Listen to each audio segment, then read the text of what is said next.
We are performing experiment number 3 to measure the value of unknown resistance by slide-bear bridge or Wheatstone bridge.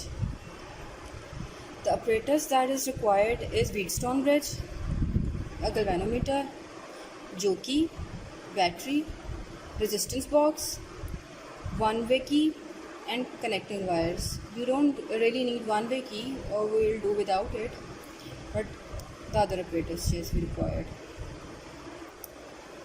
You can see here the circuit diagram. So what is Wheatstone bridge? Wheatstone was the name of the physicist who performed this experiment or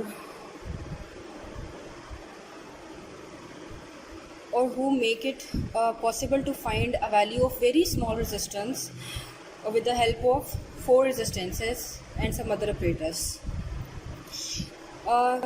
We definitely have some now meters like ohm meter from where we can measure the value of resistance of an unknown resistance, but this apparatus can measure a resistance in milliohms and even in microohms.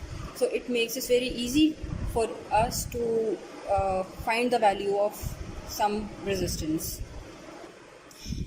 So you can see the circuit diagram here.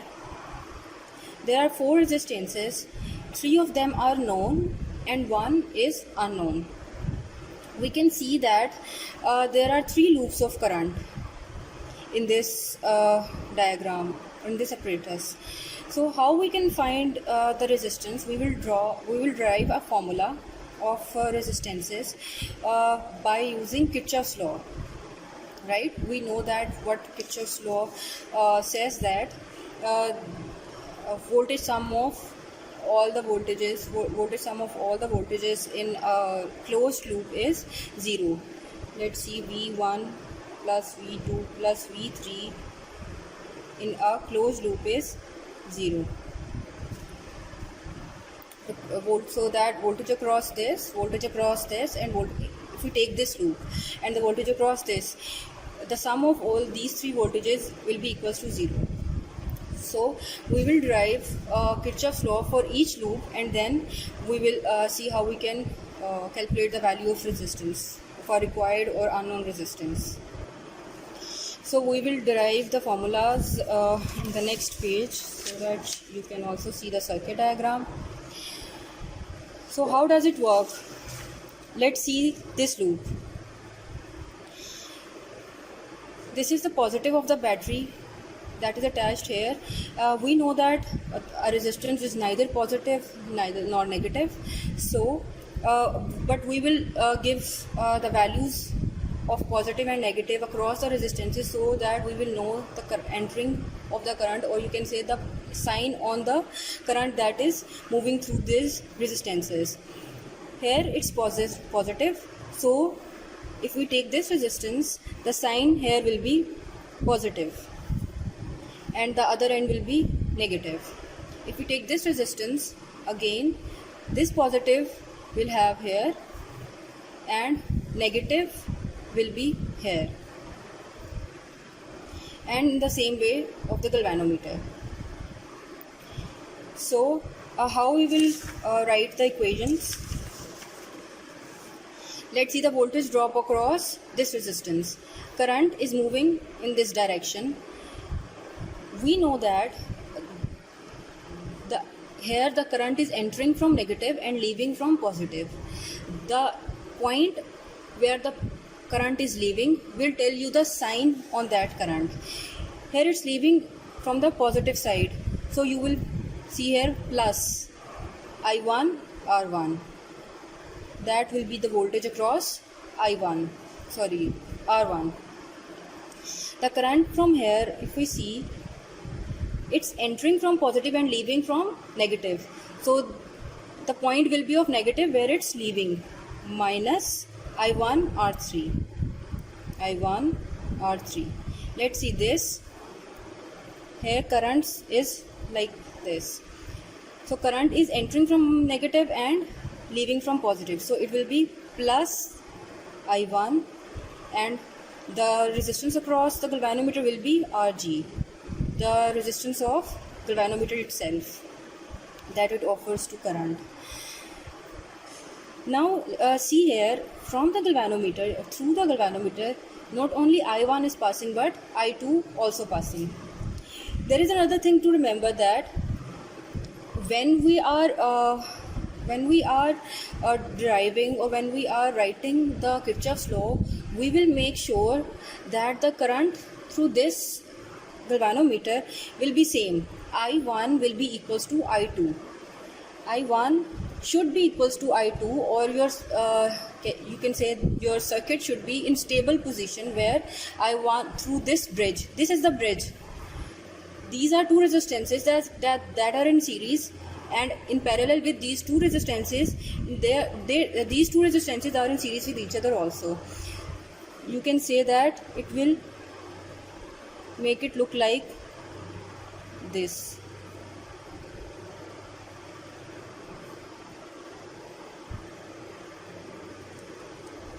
This is R1, this is R2, this is R3 and R4, and here the galvanometer makes the bridge between these two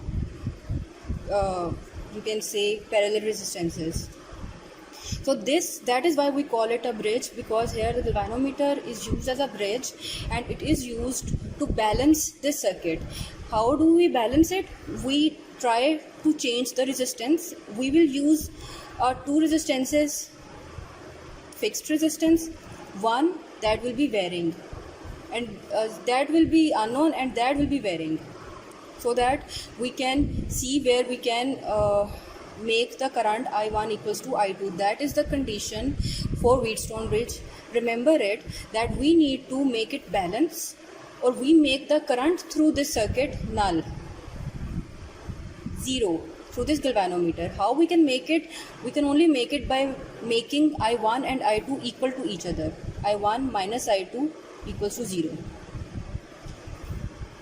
Okay, as minus is because both these currents are in opposite direction. It's moving from here, positive to negative, and it is moving from negative to positive.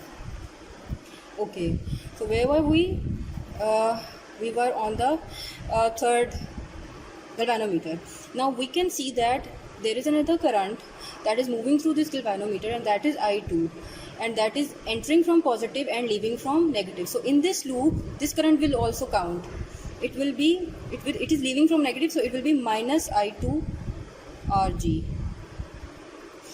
And this resistance also has two currents, I1 and I3. That the direction of current here is this. It's entering from negative and leaving from positive. We were talking about this resistance. The current through this resistance is that I1 that we have already wrote here, I1 R3. There is another current that is passing through this resistance, that is I3, which is entering from negative and leaving from positive. So this sign will apply there. So plus I1 R3. All these voltages will be equals to 0. Now if we write our equations like that, there is two R3s and two RGs. So we will write our equation like I1 R1 minus, sorry, this is I3.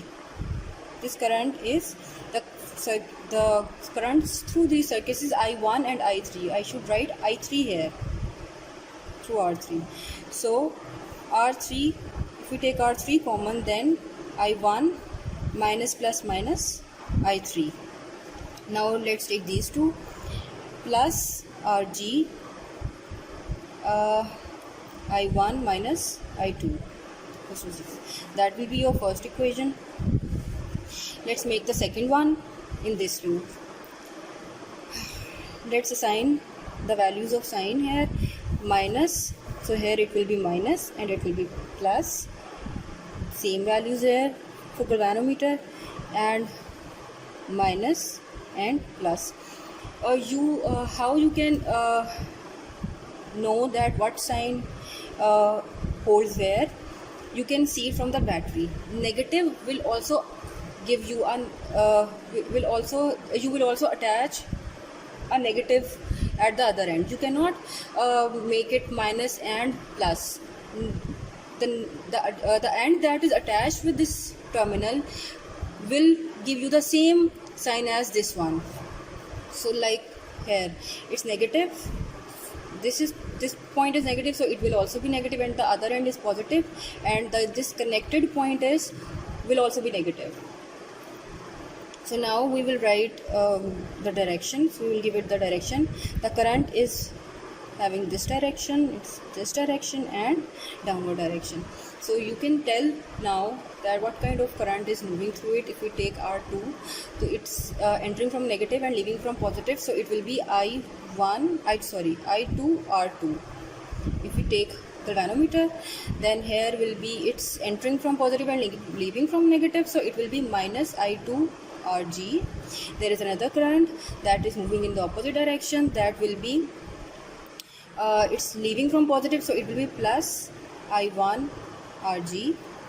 Now we take the R4, voltage across R4, it will be it's entering from positive and leaving from negative, so it will be minus I2 R4. And the current, we can say that there is another current passing through this, that is I3, whose direction is in this direction, so it is 0. Now we can also see there are some common values. I2 minus I1, we are taking minus common, so the plus will be negative, equals to 0. So now we know that, call it 2, we know that the condition that is applied for this law is I1 should be equals to I2, or I minus I2 or I2 minus I1 should be 0. So we will make these values 0 here and here. Let's see what's remain of our equations. So now we know that, call it 2, we know that make these values 0 here and here. Let's see what's remain of our equations. I1 R1 minus R3 I1 minus I3 equals to 0, and the next equation is I2 R2 minus R4 I2 minus I3 equals to 0. We will write these equations again as I1 R1 equals to R3 I1 minus I3, I2 R2 equals to R4 I2 minus I3 equals to 0. Now we need to divide these two equations. Let's call it 3 and let's call it 4. We need to divide these two equations, 3 and 4. So I1 and I1 and I2 are same. So we can say that I1 R1 over I1 R2. We will write I2 equals to I1 so that we can cancel it. R3 over R4, I1 minus I3 over here again we can write I2 as I1 minus I3, as both are equal. We can cancel the currents. I1 R1 R2 equals to R3 R4. So as we said that R2 here is unknown, so we can now, if we know all these the other three resistances, so we can find the value of R2 as R2 equals to R1 R4 over R3. That will be our formula to find the value of the unknown resistance R2. Now let's move towards the version of our apparatus.